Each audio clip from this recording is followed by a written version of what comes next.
Sa masikip at maalikabok na kanto ng Divisoria, kung saan sabay-sabay ang sigawan ng tindera, busina ng jeep, yabag ng nagmamadaling tao at alingas-ngas ng init, naroon ng maliit na kariton ni Ramil Santos. Hindi ito magara.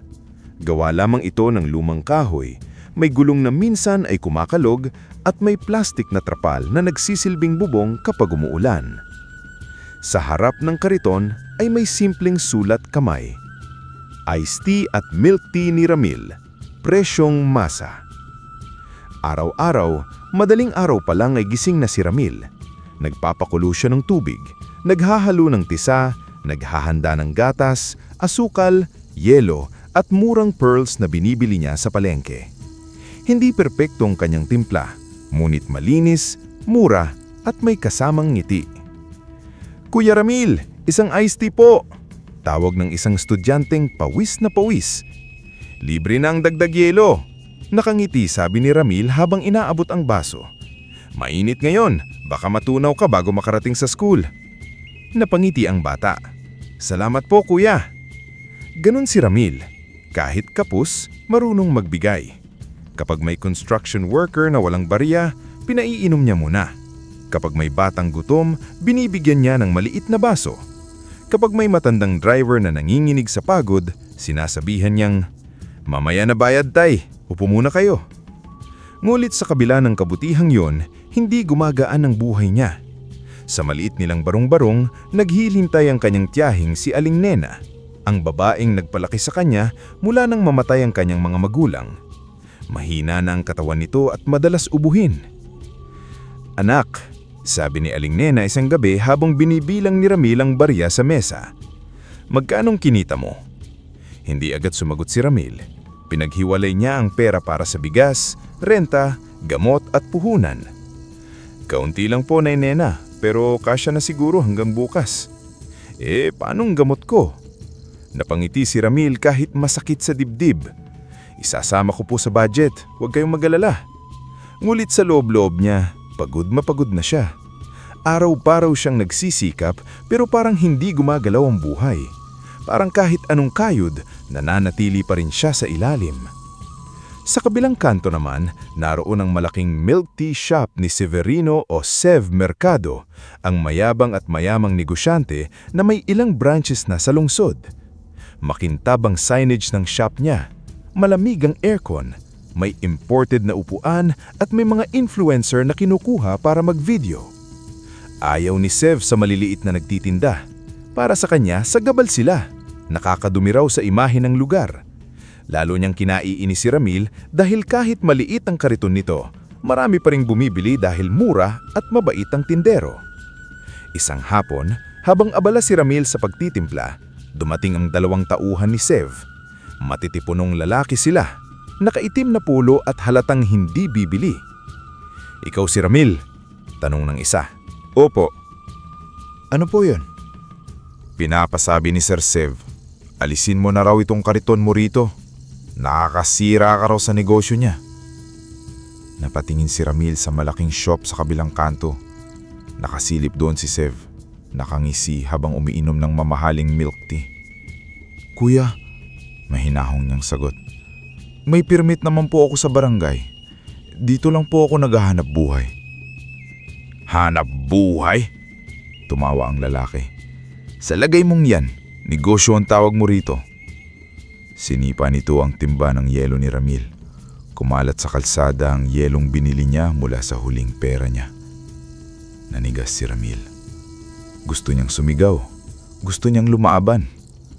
Ngunit nakita niya ang mga estudyanteng natatakot, ang mga matatandang customer na umiiwas, at ang kanyang kariton na pwedeng sirain anumang oras.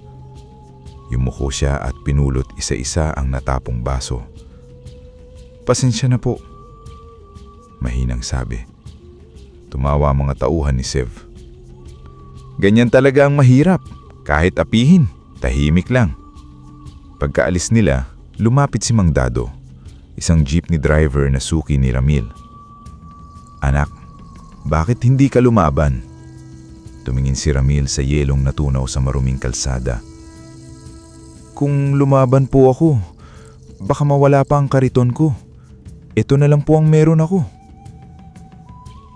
Pagkagabin, umuwi siyang halos walang kita.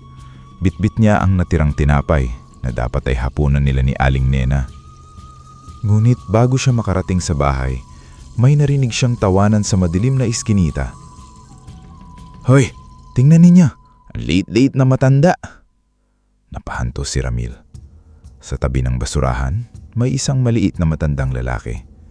Kasing tangkad lamang ito ng batang paslit. May mahabang puting balbas at nakasuot ng maruming balabal. Pinagtutulakan siya ng 3 tambay. Tama na! Wala akong kasalanan sa inyo. Ngunit lalo lang nagtatawanan ng mga tambay. Hindi sana makikialam si Ramil. Pagod na siya. Gutom pa.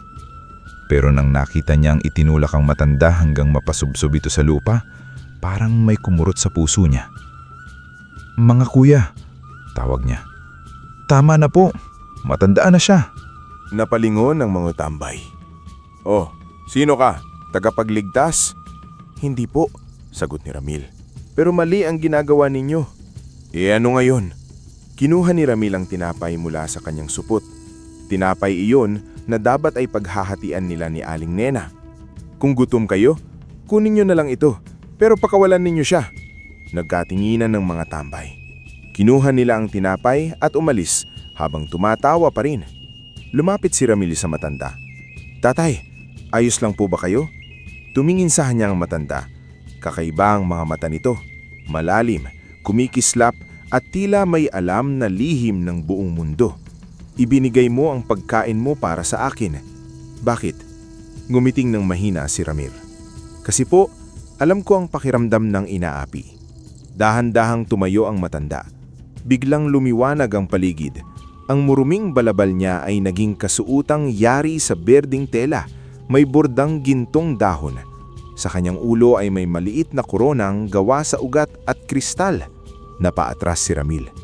Tatay, hindi ako ordinaryong matanda, sabi nito. Ako si Dato Ambrosio, tagapagbantay ng mahiwagang hardin ng mga duwende. Hindi makapagsalita si Ramil. Mula sa kanyang maliit na supot, kinuha ng duwende ang isang butong kumikislap na parang may bituin sa loob. Ito ang enchanted seed. Kapag itinanim mo ito ng may malinis na puso, tutubo ang enchanted leaf. Gamitin mo ito sa iyong timpla at bawat higop ay magdadala ng sigla, ginhawa at pag-asa. Nanginginig ang kamay ni Ramil nang tanggapin niya ang buto. Bakit po sa akin? Dahil tumulong ka kahit ikaw mismo ay nangangailangan. Bago maglaho si Dato Ambrosio, iniwan niya ang huling paalala. Ang dahong ito ay lalago lamang sa taong marunong magbigay. Kapag ginamit mo sa kasakiman, matutuyo ito. Kapag ginamit mo sa kabutihan, magbubukas ito ng daan sa buhay na hindi mo inakala. Naiwan si Ramil sa dilim, hawak ang maliit na buto. Hindi alam kung panaginip ba iyon o simula ng isang himala. Pag-uri ni Ramil, nadatnan niyang nakaupo si Aling Nena sa tabi ng bintana. Halatang nag-aalala. Anak, bakit ngayon ka lang? Kuwain ka na ba? Hindi agad sumagot si Ramil. Dahan-dahan niyang inilapag sa mesa ang maliit na buto. Nay Nena, may nangyari pong kakaiba. Ikinuwento niya ang lahat, ang matandang inapi ng tambay, ang pagiging duwende nito at ang mahiwagang binhi na binigay sa kanya. Habang nagsasalita siya, halata sa mukha ni Aling Nena ang pag-aalinlangan. Ramil, mahina nitong sabi, baka sa sobrang pagod mo kung ano-ano na ang nakikita mo. Alam ko pong mahirap paniwalaan, pero tingnan niyo po.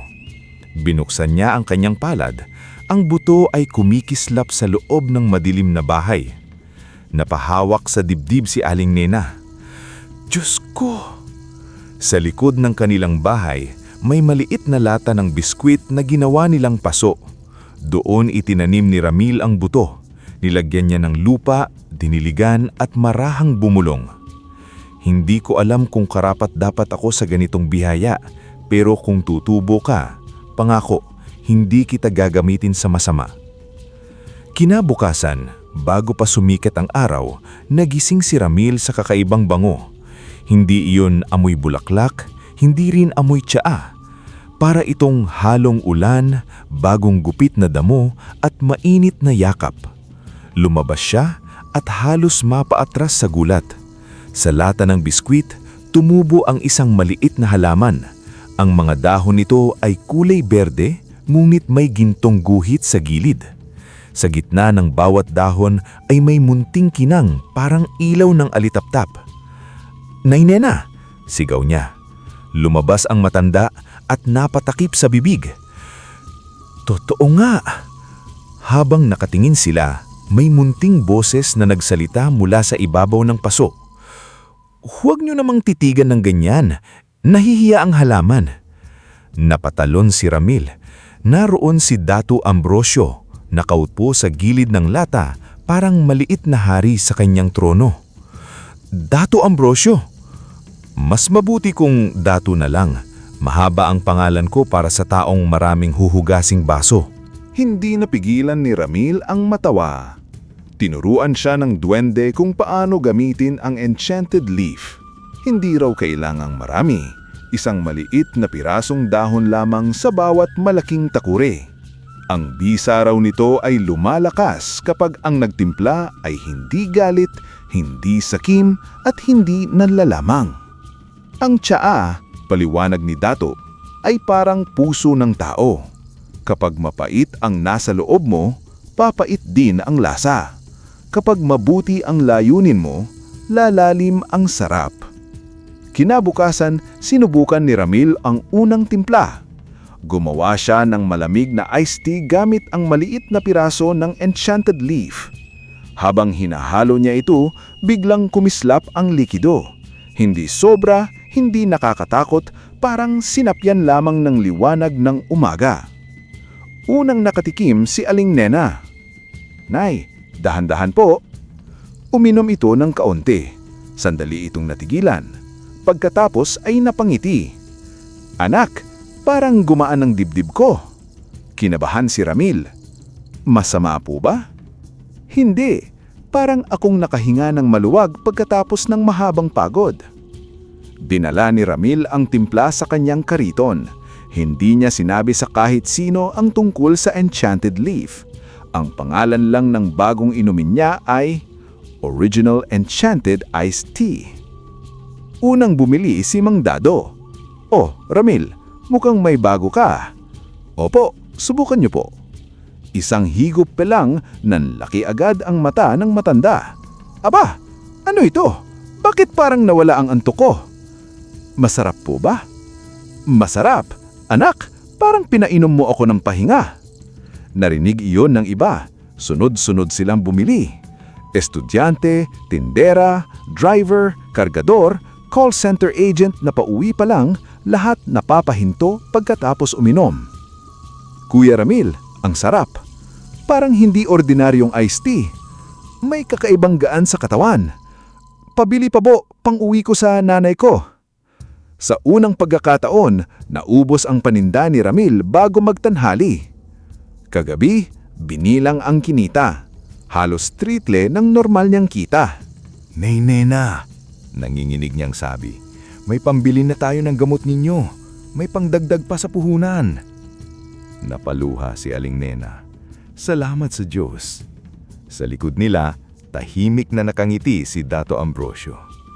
"Simula pa lang yan," sabi ng duwende. "Ngunit tandaan mo, Ramil, habang tumataas ka, mas maraming hahawak sa paa mo para hilahin ka pababa." Tama ang duwende. Sa kabilang kanto, nakita ni Sev Mercado ang mahabang pila sa kariton ni Ramil. Nakakunot ang noo niya habang hawak ang baso ng sarili niyang mamahaling milk tea na halos walang bumibili. Sinong nagturo sa kanya niyan? Malamig niyang tanong.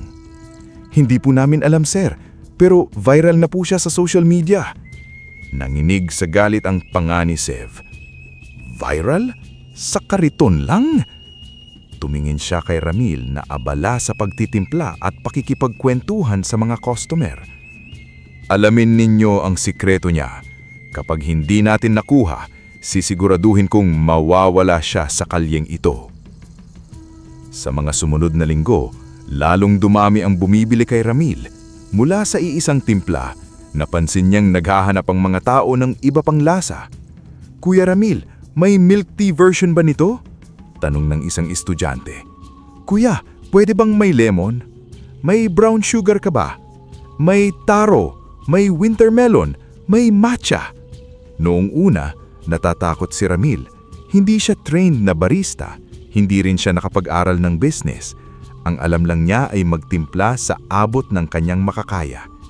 Isang gabi, habang nakatidig siya sa mga sangkap sa mesa, gatas, tsaa, pearls, asukal, lemon, ube powder, chocolate at murang syrup, lumitaw si Dato Ambrosio. "Bakit parang dinadala mo ang problema ng buong kaharian sa mukha mo?" tanong ng duwende. "Dato, hindi ko po alam kung kaya kong gumawa ng ibang flavors. Baka masira ang lasa, baka mabigo ang mga tao." Tumalo ng duwende sa ibabaw ng mesa at tinapik ang maliit na kutsara. Ang paggawa ng pagong timpla ay parang buhay. Susubok ka, magkakamali, babangon at maghahalo ulit. Tinuruan siya ni Dato kung paano gamitin ang enchanted leaf sa iba't ibang klase ng inumin. Hindi raw kailangang marami ang sangkap. Hindi rin kailangang gumamit ng mamahaling imported na flavoring dahil ang tunay na hiwaga ay nasa mahiwagang dahon. Kahit kaunting gatas, kaunting tsaa, kaunting asukal, at simplang yelo lamang, paliwanag ni Dato. Kapag hinaluan ng munting piraso ng enchanted leaf, magiging kakaiba ang lasa. Ngunit, tandaan mo Ramil, hindi ito dapat gamitin sa kasakiman. Ang dahon ay nagbibigay sarap lamang sa taong may mabuting layunin. Maingat na nakinig si Ramil. Sa bawat turo ni Dato, lalo niyang nauunawaan na ang mahika ay hindi basta-basta kapangyarihan.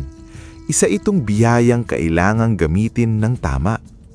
"Dato," tanong ni Ramil habang hawak ang isang maliit na piraso ng gintong dahon, "ibig sabihin po ba kahit simple lang ang sangkap ko, pwede pa ring maging masarap?"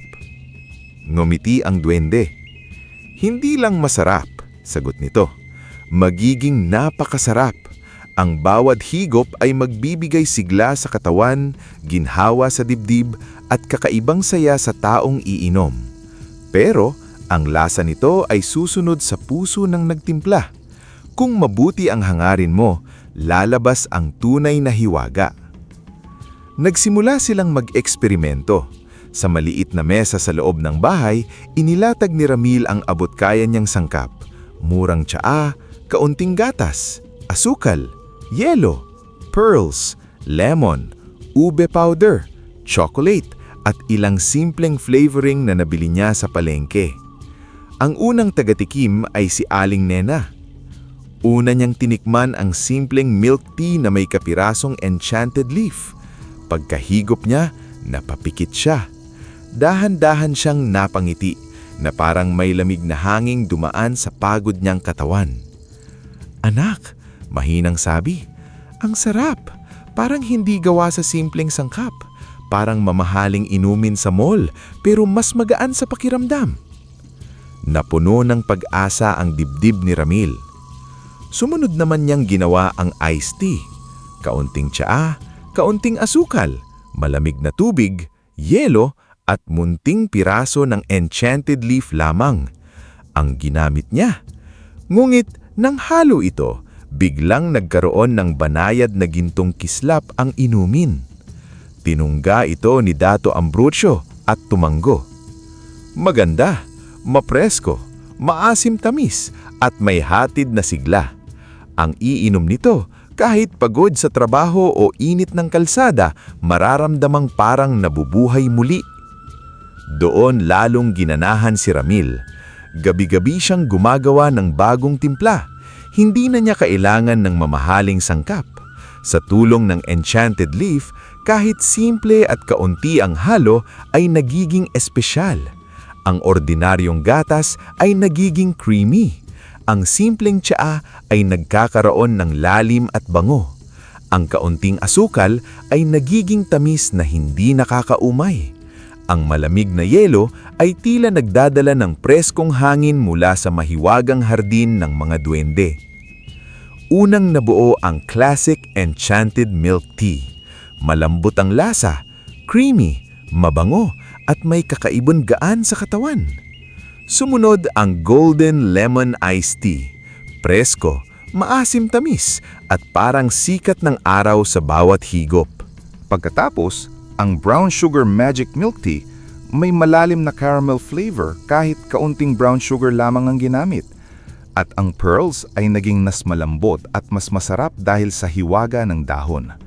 Nagawa rin niya ang Winter Melon Wonder, Taro Moonlight, Matcha Forest, Chocolate Spell, Strawberry Bliss, at ang pinaka-Pinoy sa lahat, Ube Crystal Milk Tea.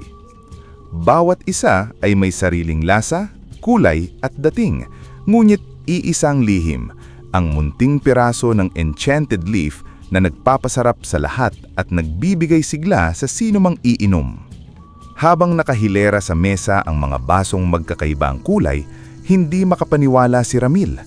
Mula sa simpleng sangkap na halos pinagkasya lamang sa maliit niyang puhunan, nagawa siya ng mga inuming parang malaking cafe. "Dato," sabi ni Ramil habang nakatingin sa mga baso, "parang hindi na bagay ang dating pangalan. Ano ang gusto mong itawag?"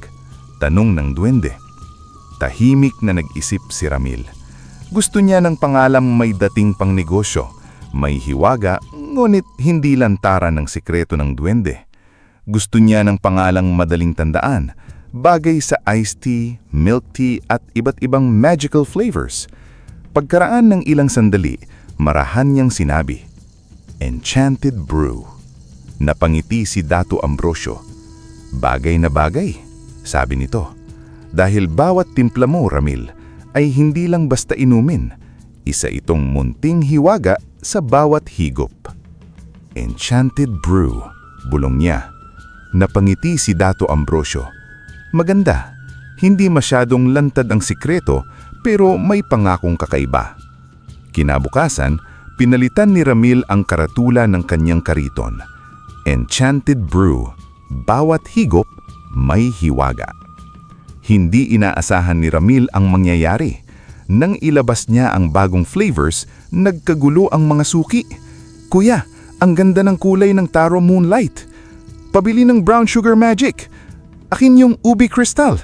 Kuya, pa-picture naman ng menu mo." Nag-post ang mga estudyante sa social media. May caption na, "Hidden gem sa kanto. Enchanted Brew. Solid. Mas masarap pa sa mall milk tea. Presyong masa pero lasang premium." Nang sumikat ang Ube Crystal Milk Tea, dinayo ito ng mga food vloggers. Isa sa kanila ang nagsabing, "Hindi ko alam kung paano nila ginagawa ito pero parang may magic talaga." Dahil sa dami ng tao, hindi na kinaya ng kariton ni Ramil. Minsan umaabot ang pila hanggang kabilang kanto. May mga customer na pumipila kahit umunan. "Anak," sabi ni Aling Nena, "kailangan mo na ng pwesto." Nag-alangan si Ramil. "Malaki ang renta, Nay. Mas malaki ang mawawala kung hindi mo susubukan." Gamit ang naipong pera, nangupahan si Ramil ng maliit na tindahan malapit sa palengke.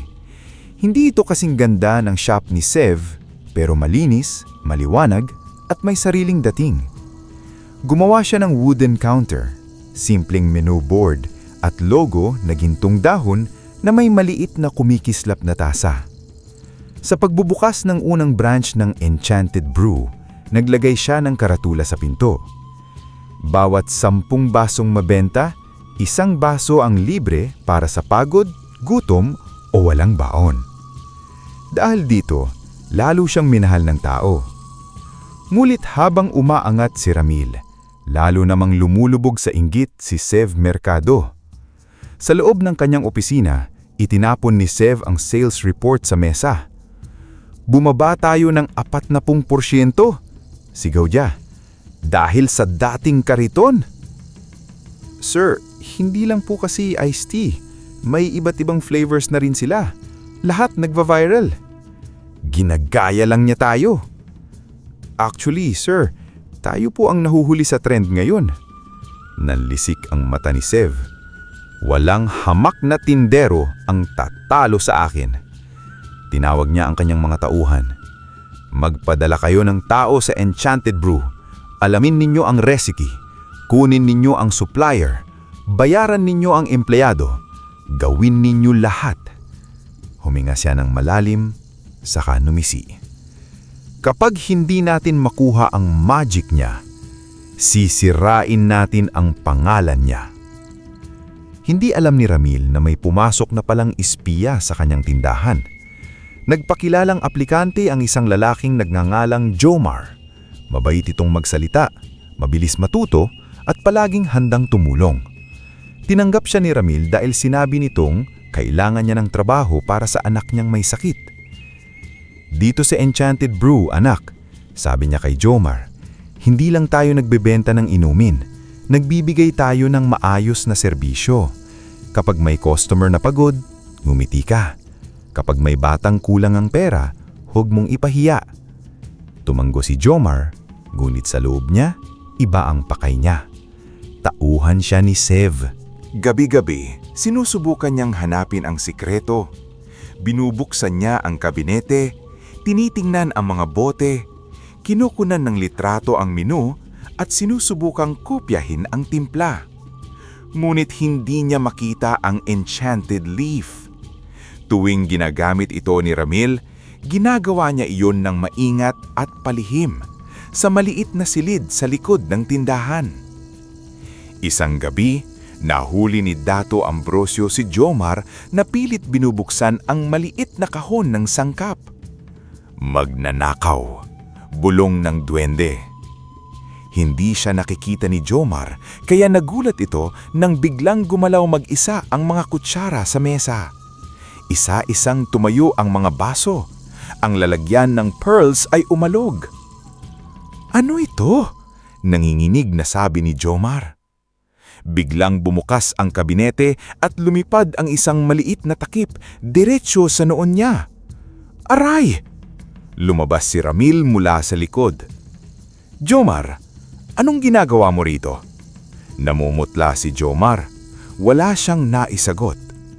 Nakita ni Ramil ang cellphone nito na may kuha ng mga sangkap, resibo at layout ng tindahan. Tahimik siyang napaupo. Pinadala ka ni Sev, ano? Nayuyuko si Jomar. Pasensya na po, Kuya Ramil. Kailangan ko ng pera. Totoo pong may sakit ang anak ko. Pero totoo rin na binayaran ako ni Sir Sev para kunin ang recipe ninyo. Hindi sumigaw si Ramil. Hindi niya sinaktan si Jomar. Sa halip, umupo siya sa harap nito. Bakit hindi ka nalang humingi ng tulong? Napaiyak si Jomar. Kuya Ramil, pasensya na po. Tahimik si Ramil. Sa balikat niya, bumulong si Dato. Mag-ingat ka. Ang awa ay mabuti, pero huwag mong hayaang abusuhin ka. Tumango si Ramil. Jomar, hindi na kita pwedeng pabalik sa trabaho. Nasira ang tiwala. Pero tutulungan kitang madala ang anak mo sa doktor. Hindi dahil tama ang ginawa mo, kung hindi dahil walang kasalanan ang bata. Napahagulgol si Jomar. Kuya Ramil, pasensya na po. Kinabukasan, nalaman ni Sev na nabigo ang plano. Walang silbi! Sigaw niya habang ibinabato ang baso ng milk tea sa dingding. Ngunit hindi siya tumigil. Naglabas siya ng bagong produkto sa kanyang shop, Magic Brew Series. May brown sugar magic din siya. May taro moonlight coffee. May ube crystal coffee. Ngunit kahit maganda ang packaging, hindi nakuha ang lasa. Lasang syrup lang, sabi ng isang customer. Mas okay pa rin sa Enchanted Brew. Ginaya lang nila pero walang dating. Lalong nagalit si Sev. Kaya gumawa siya ng mas maruming plano. Nagbayad siya ng ilang tao para mag-post ng peking reklamo online. May nagsabing sumakit daw ang tiyan nila. May nagsabing may kakaibang sangkap daw. May nagsabing hindi daw malinis ang Enchanted Brew. Isang umaga, paggising ni Ramil, punong-puno ng negative comments ang page nila. Delikado raw ang inumin nila. May sikreto sigurong kemikal. Huwag kayong bumili.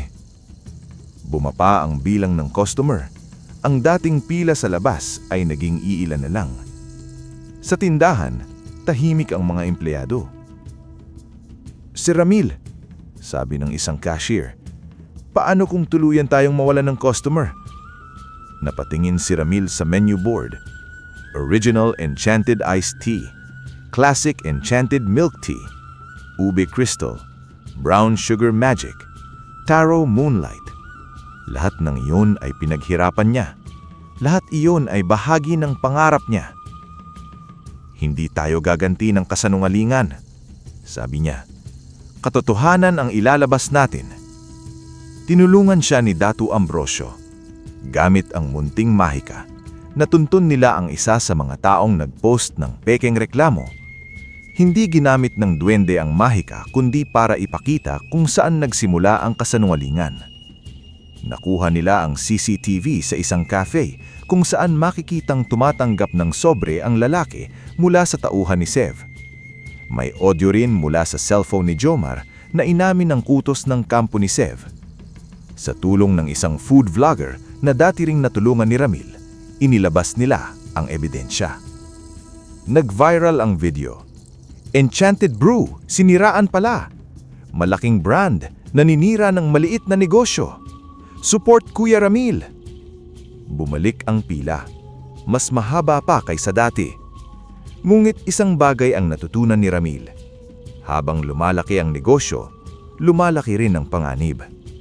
At si Sev Mercado, bagamat napahiya, ay hindi pa tapos. Isang hapon, habang abala ang Enchanted Brew sa dami ng customer, biglang tumigil ang isang itim na sasakyan sa harap ng tindahan. Bumaba si Sev Mercado, suot ang mamahaling suit, makintab na sapatos at relong halatang mas mahal pa kaysa buong kariton ni Ramil noon. Kasama niya ang 2 abogado at ilang bodyguard. Tahimik ang buong tindahan nang pumasok siya. Ramil Santos, malamig niyang bati. "Sir Sev," sagot ni Ramil, mahinahon ngunit alerto. Tumingin si Sev sa paligid. Pinagmasdan niya ang haba-habang pila, ang masayang customer, ang menu board na puno ng flavors at ang logo ng Enchanted Brew.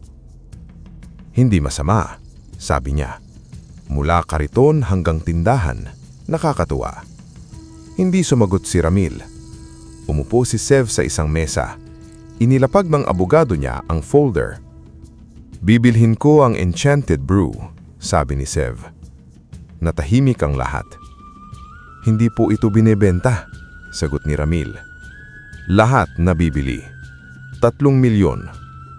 Halagang hindi inakala ni Ramil na maririnig niya sa buong buhay niya. Naalala niya ang mga gabing wala silang pambili ng gamot, ang mga araw na kinakain nila ni Aling Nena ang tira-tirang tinapay, ang panahong pinurot niya ang natapong yelo sa kalsada habang pinagtatawanan siya. 3 milyon, ulit ni Sev. "Pwede ka nang tumigil, bumili ka ng bahay, ipagamot mo ang tiyahin mo, mamuhay ka ng tahimik." Tahimik si Ramil. Sa kanyang balikat, lumitaw si Dato Ambrosio.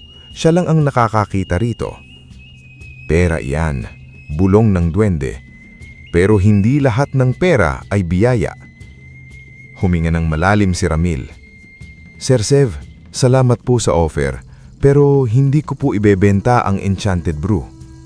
Kumunot ang doo ni Sev. "Kulang ba? 5 milyon. Umiling si Ramil. 7 milyon. Umiling si Ramil. Tumigas ang mukha ni Sev. "Akala mo ba kaya mong palakihin yan nang wala ako? May koneksyon ako, may investors ako, may lawyers ako.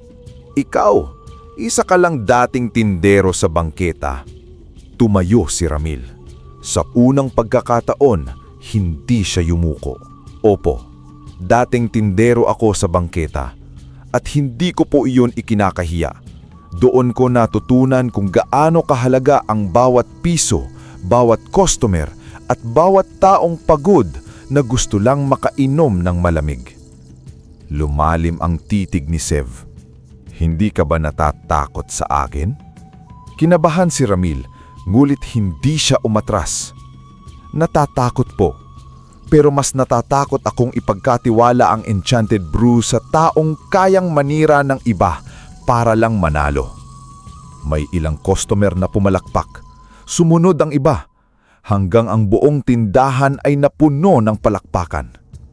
Namula sa galit si Sev. Kinuha niya ang folder. Magsisisi ka. Umalis siya, ngunit bago makalabas, bumulong siya kay Ramil. Kung hindi ko mabibili ang sekreto mo, kukunin ko. Kinagabihan, hindi mapakali si Ramil. Tiningnan niya ang enchanted leaf sa likod ng bahay. Mas malaki na ito ngayon, nakatanim sa isang malaking paso na gawa ng kahoy. Ang mga dahon nito ay mas maliwanag, mas marami at mas mabango. Dato, sabi niya, paano kung agawin nila ito? Lumapit si Dato Ambrosio sa puno. Ang dahon ay hindi basta nakukuha, ngulit ang taong sakim ay susubok at susubok. Ano pong gagawin ko? Palakasin mo hindi lang ang kandado, kundi ang katotohanan.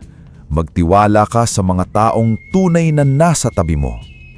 Kaya kinausap ni Ramil ang kanyang mga empleyado. Sinabi niyang may gustong manira sa kanila. Hindi niya binanggit ang duwende o ang enchanted leaf, ngulit sinabi niyang kailangan nilang maging maingat.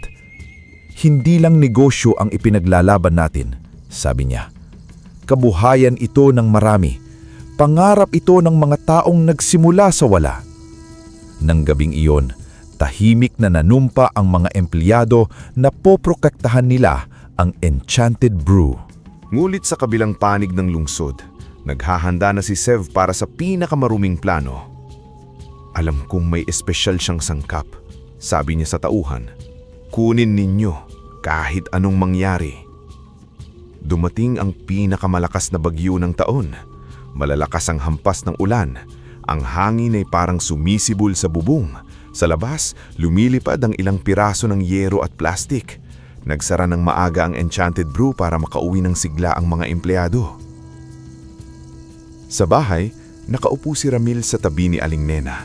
Ngunit hindi siya mapakali. Paulit-ulit siyang sumisilip sa likod kung saan naroon ang enchanted leaf. Anak, sabi ni Aling Nena, matulog ka na. Halos hindi ka na nagpapahinga. May masama akong kutob, Nay. Biglang lumitaw si Dato Ambrosio sa bintana. Basa ang kanyang maliit na balabal, ngumot seryoso ang muka. May paparating. Nanigas si Ramil. Ilang sandali pa, may narinig siyang kaluskos sa likod ng bahay. Sa gitna ng ulan, may mga aninong gumagalaw malapit sa halaman. Dito lang po kayo, sabi ni Ramil kay Aling Nena. Kinuha niya ang flashlight at lumabas. Sinalubong siya ng malakas na ulan. Halos hindi niya makita ang paligid. Ngunit nang tumama ang kidlat, nakita niya ang tatlong lalaking nakaitim. Binubuhat nila ang paso ng enchanted leaf. Hoy! Sigaw ni Ramil. Nagulat ang mga lalaki. Takbo! Hinabol sila ni Ramil sa madulas na eskinita. Ilang beses siyang nadapa. Nasugatan ang kanyang tuhod. Ngunit hindi siya tumigil. Sa kanyang balikat, nakahawak si Dato Ambrosio. Kaliwa! Sigaw ng duwende. Dumaan sila sa lumang bodega. Sinundan ni Ramil ang bakas sa putik. Sa dulo ng kalsada, nakita niya ang abandonadong bodega malapit sa ilog. May ilaw sa loob. Pagpasok niya, naroon si Sev Mercado. Basang-basa ang suit nito, pero hawak niya ang paso ng enchanted leaf, parang tropeo. Sa wakas, sabi ni Sev, ito pala ang sekreto. Ibalik mo yan, sabi ni Ramil, hinihingal. Tumawa si Sev. Alam mo, matalino ka sana. Kung tinanggap mo ang pera ko, mayaman ka na. Ngayon, wala kang pera, wala ka pang sikreto. Hindi gagana yan sa'yo. Lahat gumagana kapag may pera. Pinutol ni Sev ang isang dahon. Nang hawakan niya ito, bigla itong nangitim. Ano ito? Sinubukan niyang durugin ang dahon, ngunit naging abo ito sa kanyang palad. Napaatras siya. Biglang lumiwanag ang buong bodega. Ang enchanted leaf ay kumislap. Mula sa mga ugat nito ay lumabas ang gintong liwanag. Sa gitna ng liwanag, lumitaw si Dato Ambrosio sa kanyang tunay na anyo.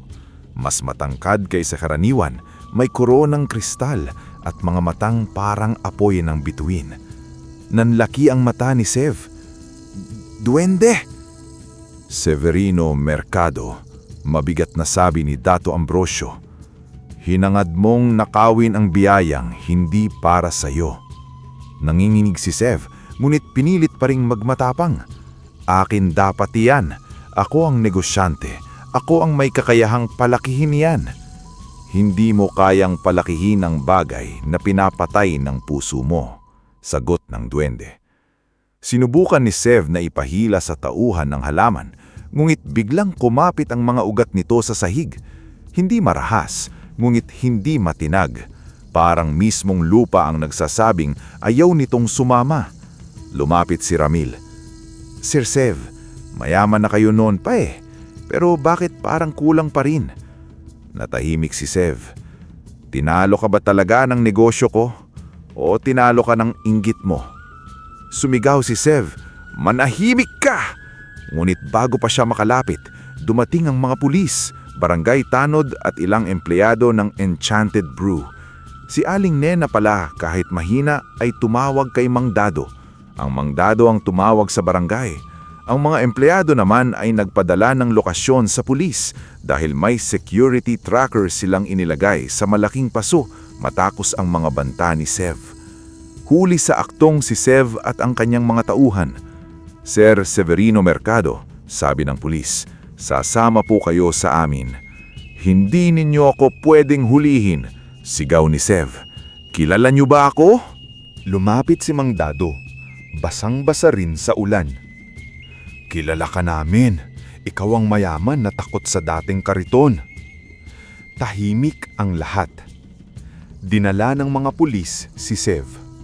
Habang paalis siya, tumingin siya kay Ramil na puno ng galit at hiyak.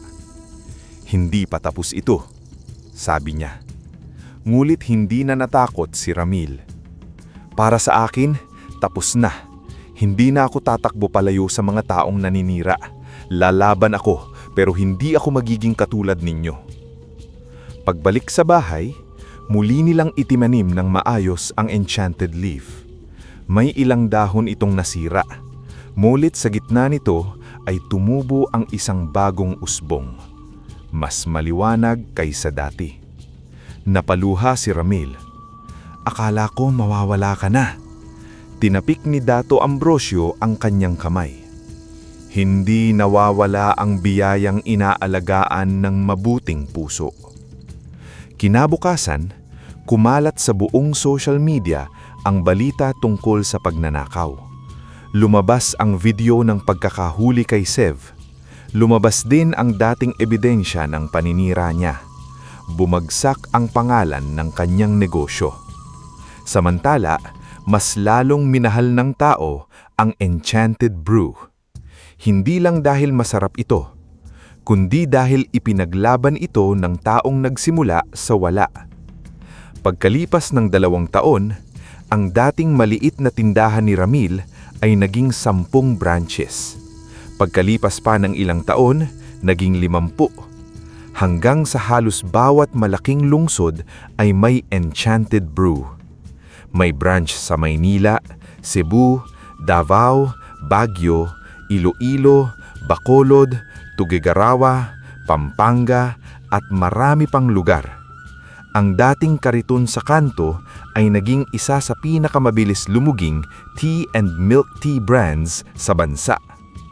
Ngunit hindi basta-basta nagpapa-franchise si Ramil. Sir Ramil, tanong ng isang investor, bakit kailangan pa naming dumaan sa community service bago makakuha ng franchise? Dahil ang Enchanted Brew ay hindi lang negosyo. Kapag pangalan namin ang dala ninyo, dapat dala rin ang prinsipyo namin. Bawat franchise applicant ay kailangang sumailalim sa training. Hindi lang tungkol sa pagtitimpla ng classic enchanted milk tea, brown sugar magic, taro moonlight, ube crystal, matcha forest, at golden lemon iced tea. Kailangan din nilang matutunan ang tamang pagtrato sa empleyado, patas na pasahod, malasakit sa customer, at pagtulong sa komunidad. May isang mayamang aplikante ang nagreklamo. Milk tea shop lang naman ito. Bakit kailangan pang may puso? Tinignan siya ni Ramil ng diretsyo. Kasi kung wala kang puso, marami ka mang mabentang baso, wala kang maiiwang kabutihan. Hindi nakapasa ang aplikanteng iyon. Mas pinili ni Ramil ang mga simpleng tao na may malasakit. May dating teacher na gustong magnegosyo para makapagbigay scholarship. May dating OFW na gustong bumalik sa probinsya at magbigay trabaho. May mag-asawang dating street vendor na gustong umasenso ng marangal. Sa bawat branch ng Enchanted Brew, may maliit na sulok na tinatawag na Kindness Cup Corner. Doon pwedeng magbayad ang customer ng dagdag na baso para sa hindi nila kilalang nangangailangan. Kapag may estudyanteng kulang ang baon, may driver na pagod, may matandang walang pambili, pwede silang bigyan ng libreng inumin mula sa Kindness Cup. Hindi ito marketing lang. Totoo itong ginagawa. Dahil dito, naging mahal ng tao ang Enchanted Brew hindi lang bilang brand, kundi bilang simbolo ng pag-asa. Sa opisina ni Ramil, nakasabit pa rin ang unang lumang karatula niya. Iced tea at milk tea ni Ramil, presyong masa. Tuwing may bagong branch na magbubukas, tinitignan niya yon upang maalala kung saan siya nagsimula. Isang gabi, habang nasa garden siya ng kanilang bagong bahay, lumapit si Aling Nena. Malakas na ang katawan ni Tumayon matapos maipagamot ng maayos.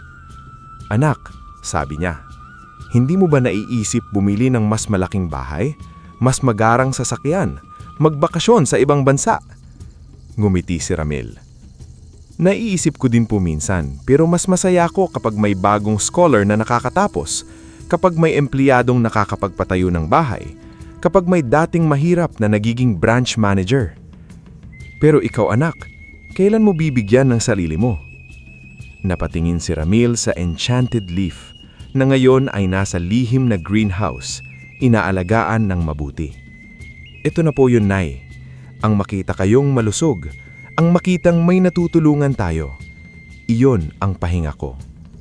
Sa isang sulok, nakaupo si Dato Ambrosio sa maliit na batong upuan. "Hindi masamang magpahinga, Ramil," sabi ng duwende. "Ang taong laging nagbibigay, kailangan ding matutong tumanggap."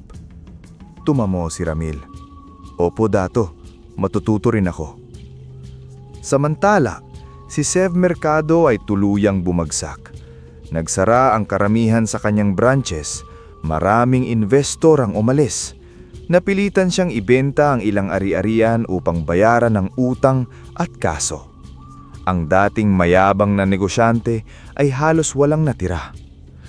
Isang araw, pagkatapos ng isang charity event ng Enchanted Brew, nakita ni Ramil si Sev sa labas ng venue. Payat ito, simple ang damit at wala na ang dating yabang sa mukha. Nagkatitigan sila. "Ramil," mahinang sabi ni Sev. Hindi nagsalita si Ramil. "Hindi ako hihingi ng negosyo, hindi rin pera," sabi ni Sev. "Gusto ko lang sabihin, natalo ako." Tahimik pa rin si Ramil. "Akala ko noon, panalo ang taong may pinakamaraming branches, pinakamalaking kita, pinakamaraming tauhan. Pero nung bumagsak ako, walang natira. Wala akong kaibigan, wala akong respeto, wala akong sarili." Napabuntong hininga si Ramil. Mula sa bag niya, kumuha siya ng isang bote ng golden lemon iced tea. "Inumin ninyo." Nagulat si Sev. "Bakit?" "Dahil minsan, ang taong pinakamaraming kasalanan ang pinakakailangan ng pagkakataong magbago." Tinanggap ni Sev ang bote. Nanginginig ang kamay niya. "Hindi mo ako kinamuhian?" Tao lang ako, Sir Sev. Nasaktan ako. Nagalit ako. Pero ayokong ubusin ng galit ang buhay ko. Napayuko si Sev. Sa unang pagkakataon, tila tunay siyang nagsisi. Sa balikat ni Ramil, bumulmong si Dato Ambrosio. Iyan ang tagumpay na hindi kayang bilhin. Lumipas ang 5 taon. Ang Enchanted Brew ay naging pinakamalaking magical tea and milk tea franchise sa bansa. Kilala ito sa iba't ibang signature drinks. Original Enchanted Iced Tea, ang unang timpla ni Ramil. Classic Enchanted Milk Tea, ang nagsimula ng milk tea craze ng brand. Brown Sugar Magic, ang best-seller sa kabataan. Taro Moonlight, ang viral dahil sa kulay at lasa. Ube Crystal Milk Tea, ang Pinoy pride ng menu. Matcha Forest, paborito ng mga mahilig sa earthy flavor. Chocolate Spell, para sa mga bata at chocolate lovers. Strawberry Bliss, makulay at patok sa social media. Golden Lemon Iced Tea, preskong presko sa mainit na araw. Ngulit higit sa lasa, kilala ang Enchanted Brew sa tagline nitong "Every sip feels like magic." At sa Filipino, bawat higop may hiwada. Sa ika-5 anibersaryo ng kumpanya, libo-libong tao ang dumalo sa malaking event. Naroon ang mga empleyado, franchise owners, scholars, dating customers, at mga taong minsang natulungan ng Enchanted Brew. May isang scholar na umakyat sa entablado. Dahil po sa scholarship ng Enchanted Brew, nakapagtapos po ako ng nursing. Noon po, bumibili lang ako ng maliit na iced tea kay Kuya Ramil kapag may sobrang 5 piso ako. Minsan, nililibre niya ako.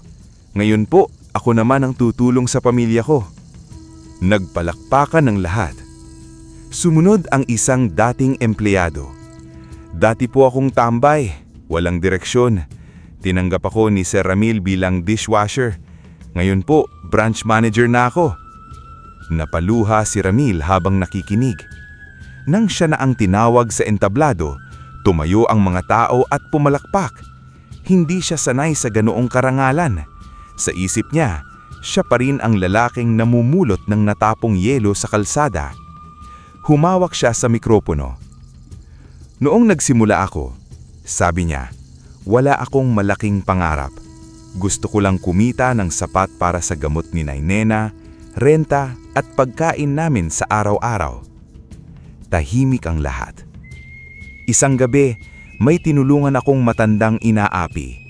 Hindi ko alam na ang simpleng pagtulong na iyon ang magbabago ng buhay ko. Pero ang natutunan ko, hindi dumarating ang biyaya para lang payamanin tayo.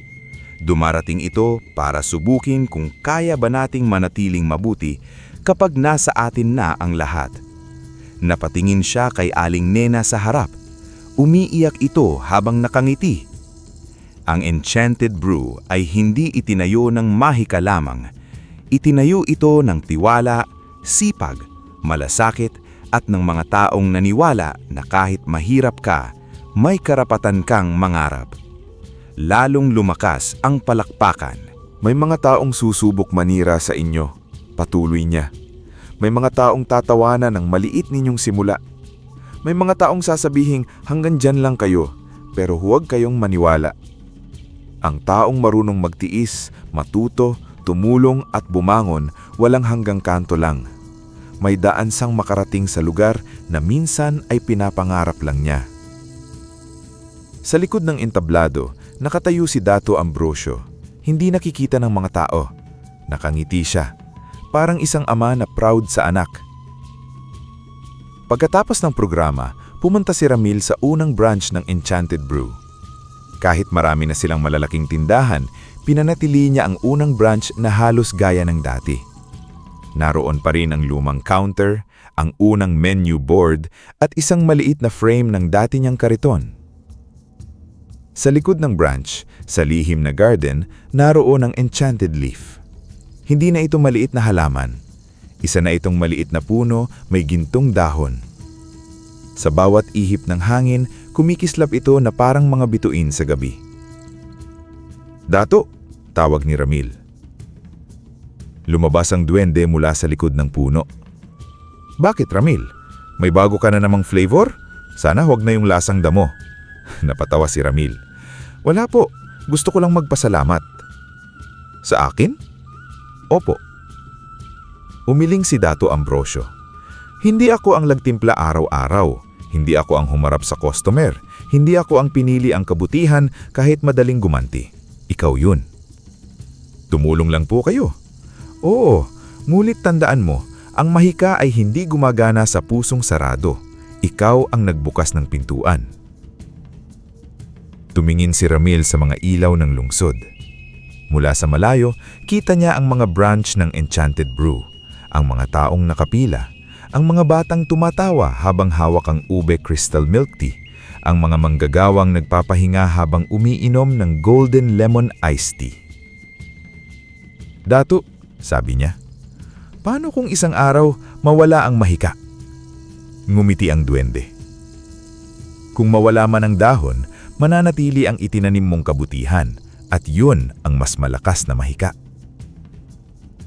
Kinabukasan, naglabas ang Enchanted Brew ng bagong campaign. Hindi ito tungkol sa bagong flavor. Hindi ito tungkol sa discounts or promos. Nakasulat sa bawat cup, ang tunay na yaman ay hindi lang nasa kinikita, kundi sa taong naaangat kasama mo. Mula noon, naging alamat ang kwento ni Ramil Santos, ang dating mahirap na tagatimpla sa bangketa na tumulong sa isang maliit na matandang anaapi, nagtanim ng mahiwagang buto at nagtayo ng negosyong minahal ng buong bansa. Hindi alam ng lahat na totoong may duwende sa likod ng Enchanted Brew. Hindi alam ng lahat na ang Enchanted Leaf ay mula sa lihim na hardin ng mga mahiwagang nilalang. Ngulit alam ng lahat ang isang bagay.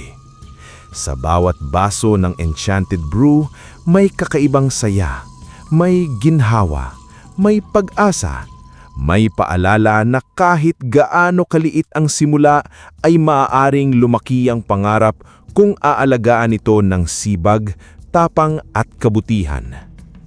At sa tuwing may batang walang baon na nabibigyan ng libreng inumin, tuwing may pagod na manggagawang napapangiti, tuwing may pamilyang umaangat dahil sa trabahong ibinigay ng Enchanted Brew, muling kumikislap ang gintong dahon sa lihim na hardin.